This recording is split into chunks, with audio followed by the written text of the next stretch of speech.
يا لغتي عربية حسبي بأنك منطقي وبياني عربية قلبي. Standards of values for that of Allah. Yeah? And by doing that means you follow Allah's guidance. What if you already have very similar standards to us? Majority of people, we were just talking to someone about this actually, majority of people's standards are not that far off. Yeah. Okay. But why is that though? What do you mean? Why have people people like myself that haven't read the Quran already have that similar sort of approach to life, like outlook of life? No. See, what you've got to understand with Islam is that it's a guide to your life. Yeah? So it's a guide, because basically what Islam does, it permeates every part of your life. Yeah? So because we're social creatures, we have relationships, we work, and all of these things, yeah? We have interactions with friends and things like that. We have hobbies and things we enjoy doing and whatever. So what Islam does, it gives you the best way to do that thing that's going to benefit you. And avoid the thing that's going to cause you harm. Or is going to be a detriment to you. Do you understand that or not? I do, to a certain extent, yeah. Like, for example, do you drink alcohol? No. You drink? Fantastic. How long? Well, if I go to a party, I'll have a drink. But last night I went to a game party. Yeah. It depends on my mood. Yeah. No, but here's where it comes in, you see. See, your values are now determined by your whims and desires. If you want one, you will. If you want, you won't. Yeah. But in Islam, the standard is you don't. And the reason you don't is because what could happen if you do? Potentially. But that doesn't, because you potentially have a good time. But then you have to weigh up who has more of a good time or a bad time when it comes to alcohol. So for example, that could turn down to the individual. See, like my sister, she goes out often. She goes out with her partner quite often, and they generally have a good time. I don't go out often. I still have a good time. No, I get that. But there are people who drink alcohol to a level that's not good for them. Oh yeah, my dad's an alcoholic, so I understand. So what Allah does is He's not like saying, oh well, it might be okay for you, but it's okay for you, but it's just a standard. You don't need it. You don't need it. Seriously, you don't need alcohol. Yeah. Even if it's a party or whatever, to have a good time, you don't need alcohol. If you need alcohol to have a good time, that means you're not happy with how your status quo is. You need an escapism to get an artificial high to get to a level in your mind where you think you're enjoying yourself, to be honest with you. So going back to your original point, if you to worship Allah means to follow His guidance. To follow His guidance means to obey Him. To obey Him means to benefit yourself. And at the same time, when you worship Allah and obey Him, you follow His guidance, you heed the warning that this life is not the end of it. See, the reason why we asked the question was because I said in Christianity, it's sort of like join us or you get killed. Like worship God, or I'm going to wipe you out. In Christianity, it's very simple. In Christianity, very simple. Believe Jesus died for your sins, or when He comes back, He's going to kill you all. Yeah. So it's completely different in Islam. No. In Islam, Allah wants the best for His creation. Yeah. He wants you to have the best of lives, the most beneficial of life. Yeah. So He gives you a guidance to adhere to. And it's not just about you; it's society as well. There's no good helping you and society's gone to hell. So it has to be a society thing. So when you follow that guidance and implement it in your life, you'll have a happy life and a beneficial life. And at the same time, Allah gives you a warning of a hereafter that could be bad or good. Now the reason for that is it sounds very dictatorial though. But it is. But so what? I dictate my daughters. Do I dictate to my daughters because I like dictating and ordering them about? Or do I dictate to my daughters because I know what's good for them? Yeah, but not but what's good for some people ain't always good for others. No, but what I'm dictating, like we was talking about women covering up. Okay. And I said if I was cover up. Okay. No way, shape. Why not? Because she's brought up very liberal. She's brought up in this country. No, that's because her values right now are a particular set of values based on particular reasons. Yeah. When you become Muslim, your values will still be the same. So they change. Yeah, they change a lot. They change. Because what happens now, you see, when you become... What's wrong with her values now? Her values now? Yeah. No, her values are not God's values, are they? So God's values is to cover up. Yes. Why? Why? I can't say why. I can give you a rationale why. I can't give you the actual reason why. But I can give you an idea, if you like. I'll give you an example. I spoke to this gangster guy I know, right? His name's Carlos, really nice guy. Anyway, I said to him, what will make you happy, mate? He goes, what do you mean? I said, what in life? Well, what's going to make you happy? He goes, a good woman. I said, what do you mean? A good-looking woman, yes, whatever, yeah, blonde, beautiful. I said, okay, fantastic. So that's going to make you happy? Yeah, that's going to make me happy. All right. How are you going to keep the happiness? What do you mean? I said, well, if she's beautiful, stunning, blonde, whatever, everyone else is going to think she's good-looking also. Yeah. And she's brought up in this society, so she's going to dress in a certain way, isn't she? He goes, yeah. I said, right, so when you go out, everyone's going to be looking at her, isn't it? He goes, yeah. I said, okay, so everyone's looking at her now. What are you going to do? You're going to gaze at her? No, you won't. You're looking at her. Look at my bird. Some people do. Yeah, that's your own insecurity. No. Some people do. That's your own insecurity. No, some people do. No, he's got a reputation, isn't he? If he's a gangster guy, for example, and he's got a reputation. Yeah, but that's him as an individual. No, I'm using this example. I'm speaking to him, aren't I? Yeah. I'm speaking to him. So I said, so you're going to be like, people might going to be looking at your missus, isn't it? When you're walking down the road. Yeah. No, you're right. You might be happy with guys looking at your missus. You might be. It's not even being happy with it. It's like I was saying to him, you should be like, I've been with my missus for 20 years. I have 4 children. Some stranger was dancing next to my missus last night. I didn't say anything. My missus still, yeah. But this is what I mean, like. No. We're going then. Oh, mashallah. Another conversation we had with Yeah, it's good. What are you going to do when she's out without you? What do you mean? I said, well, you know women, guys are looking at your missus when you're with her. What they're going to do when you're not there? They're going to ask for a number and everything. And he goes, really good and anyway, oh yeah, I didn't think of that. And I said, and then what will happen is you'll start getting possessive and jealous of her. You'll be asking when she comes home a bit late from work, where you've been, what time you call this, that, the other. You're not going out in that, whatever. Yeah? So by your standards, you're saying... No, but this is Okay. So basically, they'll come to a point where you're going to become so possessive and jealous, you're going to drive her away. You're going to be sick of you. Yeah? Your possessive nature. Because he's the gangster geezer, he's a bit paranoid, right? Yeah. I says, but if he was a Muslim, and your missus is a Muslim, and she covers up, when she goes out, there's nothing to see. No one's looking at her. So you know when she's out without you, no one's looking at her. So that insecurity is not there anymore. Yeah, when she comes home, she doesn't have to cover up. Now imagine a society when you go out and all the women are covered up, there's nothing to see. When you go home, that's when you're going to see your missus. Yeah? In this society, women at home, generally, they dress daggy. After a while, they don't start wearing lipstick or whatever at home, they start trying tracks at bottom. You go out into society, you see models everywhere. Yeah. So now you're in a society now where you're looking at, say everyone's beautiful. Everyone's all lipstick and, high push-up bras and whatever. False Am I advertising. missing out here? Not everyone. Why do you think I'm missing out here? Because what have I got at home? But the reality is this: if you pull one of those, they're going to become that, and that's the reality. Okay. That's the Well, no, that's the reality. Because why was after 20 years, your missus don't have to make an effort at home anymore, does she? She's got no one to please. She's got no one to impress. You've seen her in as she is. She doesn't have to, but she probably would want to. Does your missus? No, she does want to look nice. No, but does your missus at home dress up? No, when she's doing housework or anything like that. When you come home from work and she sat in front of the TV, is she all dolled up? Not just No way. sitting around the house, no. No way, no makeup on, no this, just relax. Daggy chucks and But I baby. don't go out, and, like you said, being No, you don't 20 have to, years but this is in, not just I about don't you. go out and look at Bruce No, but it's not just about and you. think, oh, I want that instead. No, it's not just about you though. You don't do that. We're talking about we're talking about society. We're talking about society. So if when you went out and everyone's covered up, there's nothing to see. There's nothing to miss out on. Now you might have that nature. There are men who do have that nature. They're missing out. That's why people start having affairs. Start having affairs with the secretaries and all that business because they get bored of what's at home. Okay. Anyway, that's not the reason to cover up. I'm just giving an example. The reason I say that hijab is very important is because I believe if your uniform shows your intent, then wear it. So if, say your missus embraced Islam, but she doesn't cover up, who knows she's a Muslim? Nobody.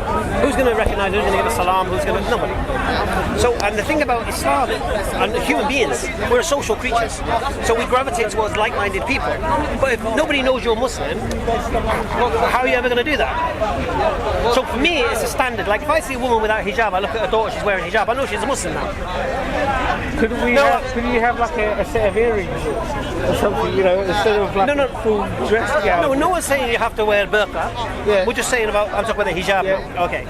So for me, if I see a sister in hijab, See, like in this weather, like a hijab, this wearing a hijab covers from head to toe, it must be very, very uncomfortable. So, Yeah, but it's about their reason why they're doing that. yeah, for your insecurities. No, it's not doing it for men. It's not doing it for men. You haven't I told you this. No. That hasn't said that they're not covering up. They're not covering up for us. do you think that my wife wears hijab because I've told her to wear hijab? No, but it's because you're insecurities. It's not. Everything you just said is No, that was a It's not. rationale. That's a That was a rationale. rationale. Yeah. That wasn't my reason. That wasn't the reason I said I love Just because we like it, it I'm doesn't just giving you an mean. example. I said to you, what did I say? I can't give you the reason why. I don't know. I'm not saying I Oh, love believe mine. me, I would like my 14-year-old daughter to wear a whole Yeah, of course. I would, because she's my 14-year-old daughter. There you go then. So that's our wife we're No, talking but about. then I wouldn't do that to my daughter either. No. But you can tell her. So here's the point, you see. You don't force it on She's people. wore hijab since she's 6. Yeah, she wanted to wear it. And she's 14 now. Yeah. Now she wears hijab properly. The school she goes to, she's not allowed to wear it. But she'll wear it to the gate. And then she'll take it off and she'll come out and she'll put it back on. On non-uniform day, she'll wear it. When she goes to school trip, she'll wear it. Sort of thing. No, it's her identity. She sees it as her identity. Okay. Nothing to do with me. Now my littlest one, she's 8. She's not interested. She's enjoying her hair. She's fine. But when she reaches the age of understanding, then she'll learn about Islam and she'll learn about the teachings and the guidance. It's very, very simple. Look, we believe Islam is guidance from our Creator. You have to accept that premise as a Muslim. So we believe what Allah tells us to do is for our benefit. So There's a wisdom behind whatever it is goes. So if it's wear hijab or when a girl reaches a You don't certain age, critique, like, do you not, like, think, no, I don't. I don't question my Creator. not in slightest? How can I question the one who created me? How can you question? Did you got you? How No, but you can't, can you? You can't question the one who created you. That's what you can question. How can you question the one who created you? I don't understand. Now, here's the For a problem. start, it's writing from a book, which is man-made. So, Well, that's a different point now. yeah, I know, but You have to understand the premise, isn't we're it? talking about the Quran, yeah? No, we can come to that. Yeah. No. I established the premise, isn't it?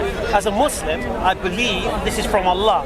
Yeah. And you said, don't you question that? And I said, no, because I believe my Creator knows me better than I know myself. Yeah? Now so my premise has to be, the Quran is You from have to Allah. accept it. Right. Now, if you want to challenge my premise, See, I can't see. Me personally, I could enjoy the faith without questioning every you have to aspect. question it. Well, the point is this: once you've questioned it, recognize it as the truth, and embrace it, then you don't question Allah. Oh, we questioned it. I can ask, why has Allah done this? I know he's questioning. No, I can question, why has Allah done this? Why has He told us to do this? That doesn't mean I don't do it. I don't think I know better. If my premise is that the one telling me is the one who created me in the first place and knows me better than I know myself. So, if two people were having a fight, what would Quran tell you to do? Break it up and then see who, and then establish justice. Wouldn't it be more advisable to just keep it moving? Say it again. Wouldn't it be more advisable to just stay out of it and keep moving? Depends. If I see two drunks fighting, I ain't getting involved. If I see a Tottenham fan and a Millwall fan having a battle, I ain't getting involved. If I see a Muslim getting attacked, I'm going to stop it. Yeah? I'm going to see what's going on here. Why you say two Muslims are fighting? Yeah, well, I'll stop stop it. Stop it. I'd stop it. Okay. Now, your faith is telling you to do that, yeah? Is that your faith telling you to do that? No. It's my It's my common sense. Look, if I see a Millwall and a Tottenham fighting, I don't know who's been drinking. I don't know what it's. You know what I mean? I don't know what the beef could be about anything. It could be about girlfriends. It could be anything. If I see two Muslims fighting, I'm thinking to myself, what could they be arguing about? What are they fighting about? They're Muslims. Because I've asked someone else the same question. They said that they're obligated to go and stop it. What, Millwall and Spurs? Just any sort of fight. So Because I don't know the circumstances behind that's it. exactly what I said to them. Well, if I see a Muslim involved in it, I have to question, is this guy being attacked because he's a Muslim, because of Islamophobia or whatever? So if it's two Muslims, I have to stop it. Because you're brothers, what's going on?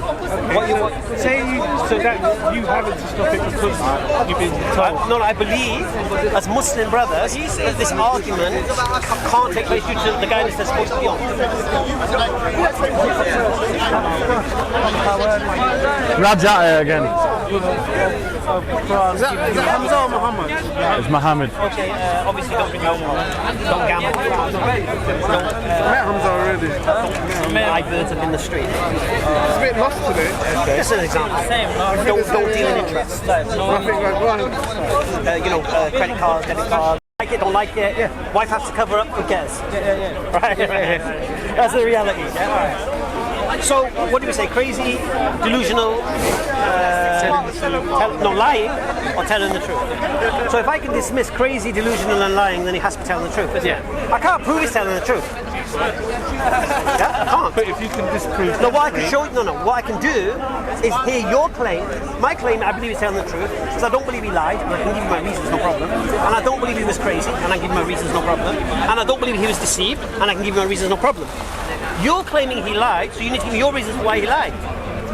Now, but to know that, you need to know his social situation and what was his motivation to do what you're claiming he did. You don't know that, and that's the problem. But we can waive that because I can dismiss all three anyway. Or what I can do, I can tell you why I don't believe they were three. Yeah. All right. Let's start with deception. The claim is what? The devil pretended to be an angel, came to the cave, imitated an angel to fool Muhammad, peace and blessings on him, that he's a messenger of God, and then to reveal for 23 years what he thought was from God was from the devil. Yeah? That's the deception claim. Why would the devil do that? Was my first question. Why would the devil go to a cave to speak to a pagan Arab? I wouldn't say he's pagan Arab, but basically in a place where they're worshipping idols, and tell them, stop worshipping idols, worship God.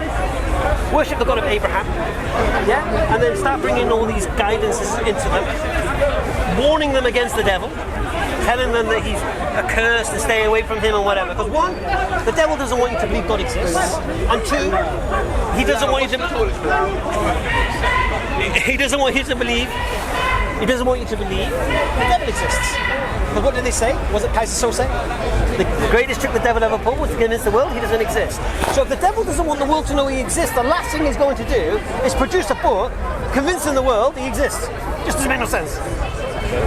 And then guiding them towards all sorts of goodness. Okay, but by guiding them to goodness, he also reveals himself as well, because you can't have good without bad. No.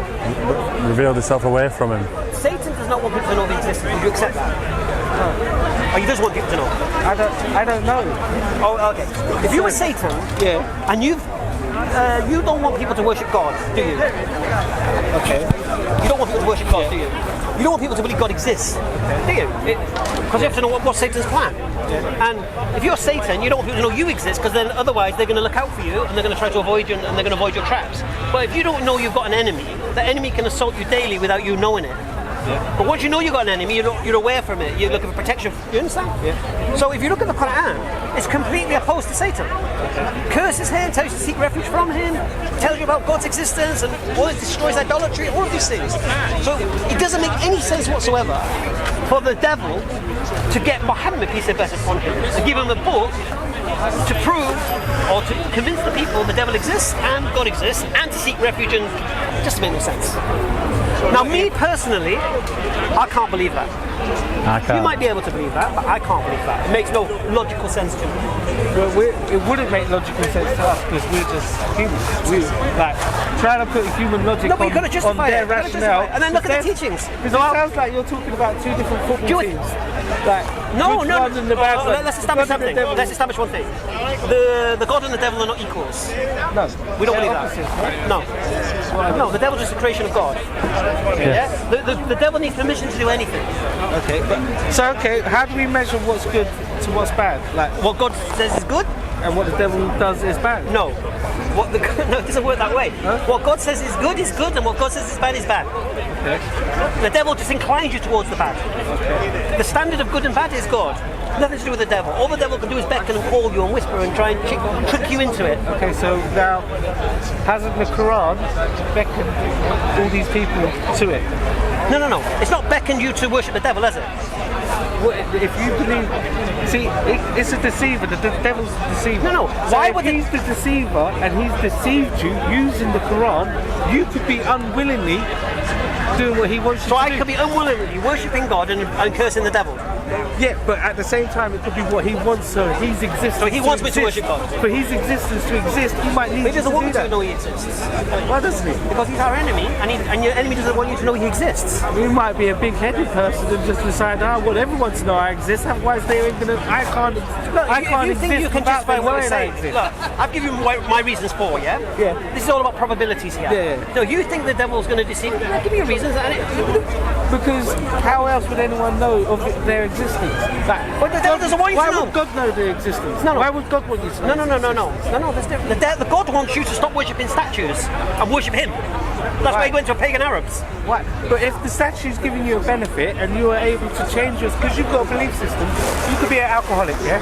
And this statue, you've been told this statue, you pray to it, you worship it, it's going to stop you from being an alcoholic. And you stop being an alcoholic. Is that not a beneficial thing for that statue to be there? Firstly, what do we say? Who do we worship? God Almighty, isn't it? Yeah, I know, but you just said God doesn't want you to worship a statue. I'm just saying. God wants you to worship Him. Yeah, but I just gave you an example. How are you going to follow guidance from a statue? I'm not saying how or anything like that. I'm just saying, what if that... Then that's an emotional discourse from yourself. I'm justifying it. How is that justified? Because the alcoholic has got refuge from this statue. Okay, so what guidance does he get from the statue? Whatever guidance has stopped him from being an What guidance alcoholic. can a statue give you? Same as a book. No, a statue is a piece of stone. A book is information. What information can a statue give me? Nothing. So a statue... See, like when you've got a statue here and there's a guy riding a horse and you know who that statue What is. benefits that to me? No, but it does tell you the story of this person and blah blah blah, No, it what tells- it means and what he did. So it does tell you stuff, just like a book can. They Any don't. guidance whatsoever. And instead of guidance. Well, the whole point is God's guidance, isn't it? Harry Kane caused England to lose the World Cup. Yeah, you gotta be an Arsenal fan. So, where was we? Basically, you were trying to say that a statue can give you guidance in life. That's what your point. No, I'm just saying. Oh, no, yeah. No. I'll yeah, give yeah. you an example. If the statue did do that. Give me an example of a statue doing that. No, I'm just saying. See, like in. What did I say to you earlier? See, like Probability. in. Do you believe that? Do you honestly believe that? What? What you say? Do you No, believe what I'm you not say? saying that. I Are you just being the believe devil's that. advocate? No, but here's the point. You see, I'm not interested in devil's advocacy. I'm interested in what you believe and why. And if you're going to make a claim of something, I want you to support it with rational reasons. Okay, Right now, you're saying to me, God doesn't mind you worshipping statues because that statue might stop you being an alcoholic. I'm saying, what problem does he have with you worshipping that statue? Why does he not? Because he like doesn't want you to worship pieces of rock. Why? Because they have no benefit to you. Why not? Because the whole point of worship is to receive guidance and benefit. Yep. There's no benefit in a piece of rock. But like I just said to you, if someone does get benefit from worshipping that rock, benefit? what's wrong? Some deception, some Yeah, it could be a deception, but it's still a benefit. Who says it's a benefit? Because now that person isn't an alcoholic or whatever. Through worshipping this rock. There's no guidance in that. I know there's no guidance, but so I've come to you, yeah, you're an alcoholic, and I've promised you that if you worship this rock, you're going to stop becoming an alcoholic. So it's trust more than it's It's else. more, yes, that's exactly it. So what's a trust? So So now you're asking me to trust that. I don't know, but You just made a claim it will. but the problem here, he'll always have that where he'll be able to go back to that alcohol because he'll have no guidance to keep him on the same but path. that's- Surely the alcoholic would say, why should I worship this rock? yeah, generally that's what a person would say. Obviously, But rational. what I'm And you'll probably saying drink is more. hypothetical things. No, but we're dealing with a hypothetical here. So you tell this guy, if I came to you and say, look, your dad would not be an alcoholic if he'd have worshipped the stone. Yeah. The first question would be, why? What can the stone do for me? No, I know that, but that's because we're talking about. No, well, reality. you would- I'm talking about a hypothetical thing. Okay, in a hypothetical situation, if I said that to you, what would you ask? You'd say to me, what power does a rock have? He'd tell you go away, Unless Hamza. I was an idiot alcoholic who didn't care and just wanted to get off it and started praying. But how is it going to stop you being an alcoholic? Because you're there praying all the time. How is that stopping you being an alcoholic? Because you're there praying all the time. You ain't got time to go to the pub. So you're saying to me, you your have to belief that this rock is doing it to you. No your disrespect, but you're belief. taking the hypothetical to the I ridiculous. know. You have. There's no practicality in what you're saying. Unless you're a monk in some garden and you're sitting there all day, it's another story.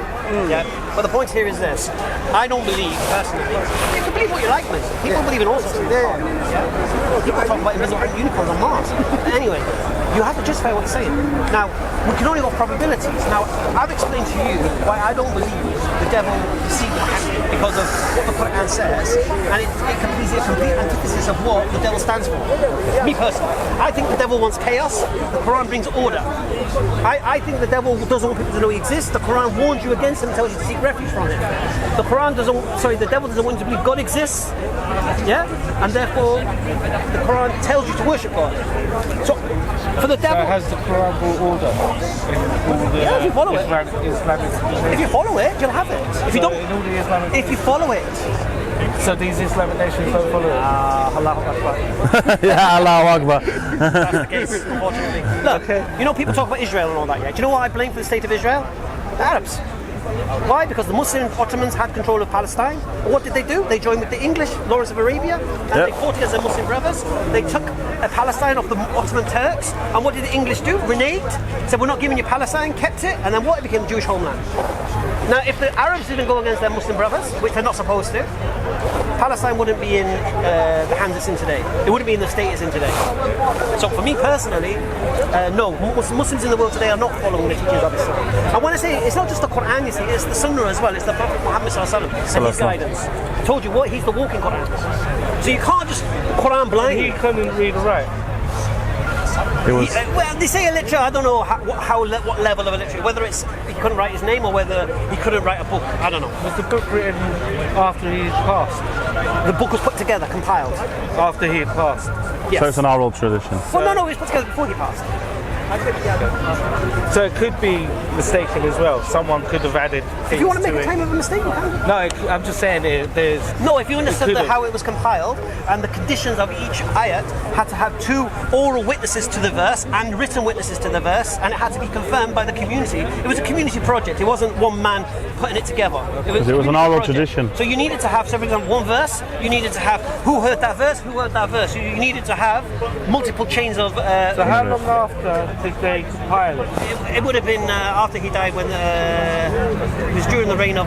It started off Abu Bakr, his daughter had one, and then Uthman. Uthman, the third. It's irrelevant. The point here is this: when the Quran was compiled, there were such strict conditions that went into it that the people who brought forward the verses had to be oral, different people orally and written. Because the Prophet Muhammad, when he recited a verse, he would call commissioned writers to record the verse, and non-commissioned writers would record the verse. So they got it right. So it's another subject, and it's a huge subject, but it's quite easily done. That you can quite easily see, should I say, that the Quran today is what was revealed by Muhammad. Why? Because they're reciting it, so they're memorizing it. Yeah. If you change the Quran, you can't change the memory. Like they talk about the nonsense about the goat eating a verse of the Quran. How does that change the memory of the people who recorded the verse?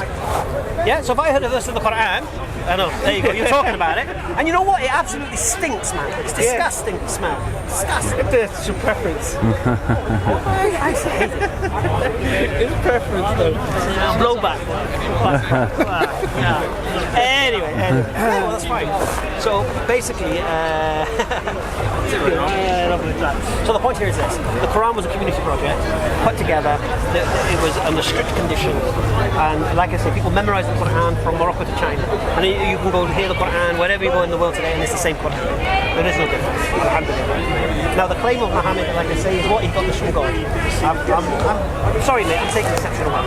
So we're left with crazy delusional.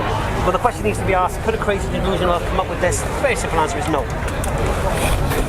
And for people to follow it, no. For people to be persecuted for it, no. For him to be known for 40 years as an honest man, and then all of a sudden what he's come to do lally and stuff, and people have listened, no. I don't buy that. If you want to make the claim, bring your evidence, I don't mind. Give me your reasons for it. Go with probabilities again. Personally, I don't get it. The only one you could truly bring to the table is a liar. Only one, to be honest with you. Delusional doesn't wash, nor does... Because 23 years he's got to be delusional for. He's got to hold it together for 23 years.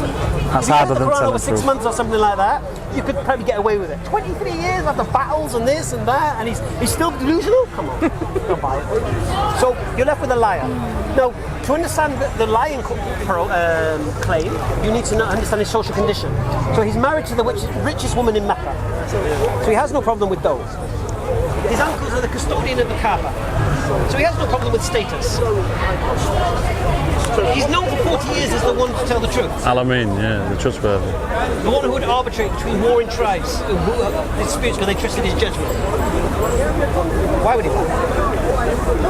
Why would he go down and break the status quo? Why would he put his own life in threat? Why would he get the people who followed him persecuted? Why would people follow a lie? Why? What was his motivation? He was told... Elevates his personal status. Nobody didn't want that. He lowered his status. He lowered it. Yeah. He got persecuted for 11 years. No. He was in a city where he was married to the richest woman, and his uncles were the custodian of the Kaaba. Now the Kaaba made its money how? From pilgrims coming to Mecca. So his wife is the richest. Yes, Khadija. So then he might have felt inferior to her for a start, because she's got all this money. Did he ever imply he was? No. Yeah. Did he ever make this implication? Would you go around saying, "Oh, I'm jealous of my missus, she earns more money"? People do that. Would you? No, but you've got to understand his character, isn't it? It's like me saying to you, the Queen got caught last night burgling a house. Would you believe it? I wouldn't say. If there was evidence to support it, then yeah. You'd believe it? If there was evidence to support it, I mean, I'm just giving you a reason. So you're telling me if I said I'm just giving you a reason of why he might have tried to elevate his status because of his wife. Today, did you hear about the Queen last night? She got caught burgling a house. Your first response would be, why would the Queen burgle a house? Yeah, of course. First of all, her character's not about burgling. No. Yeah, when you hear that, and it's preposterous, yeah? It's the same. But what I just said was preposterous. You said no. Listen, I'm saying to you, when I said, the Queen got caught burgling a house last night, you know to you that sounded ridiculous. When you talk about Muhammad, yeah, that he was jealous of his missus, yeah? I said it's a possibility. Right. I think exactly the same thought as you when you thought about the Queen. Because of his character. It's out of his character. This is not an abstract guy. This is a guy we know all about. Yeah, we know his nature is not that. Yeah, but you have people that do things out of character a lot of the time.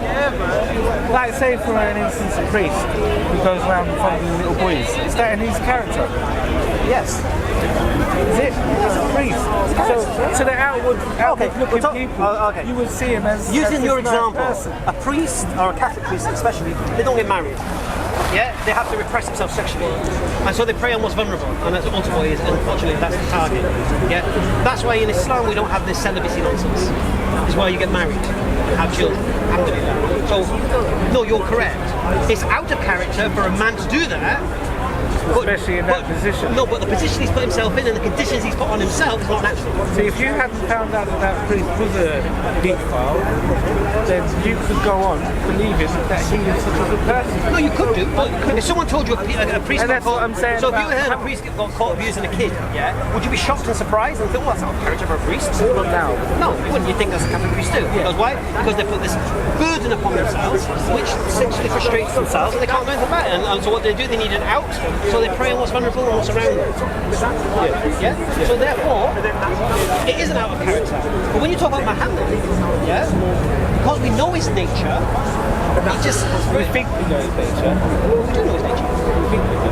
Because we read a book and we've been told that he... Because we know about the people who knew him, we know people who grew up with him, we know how he was. Yeah. Right. So the you know how the Queen's nature is, isn't it? Yeah, but the Hadiths contradict themselves as well, so the scholars don't know.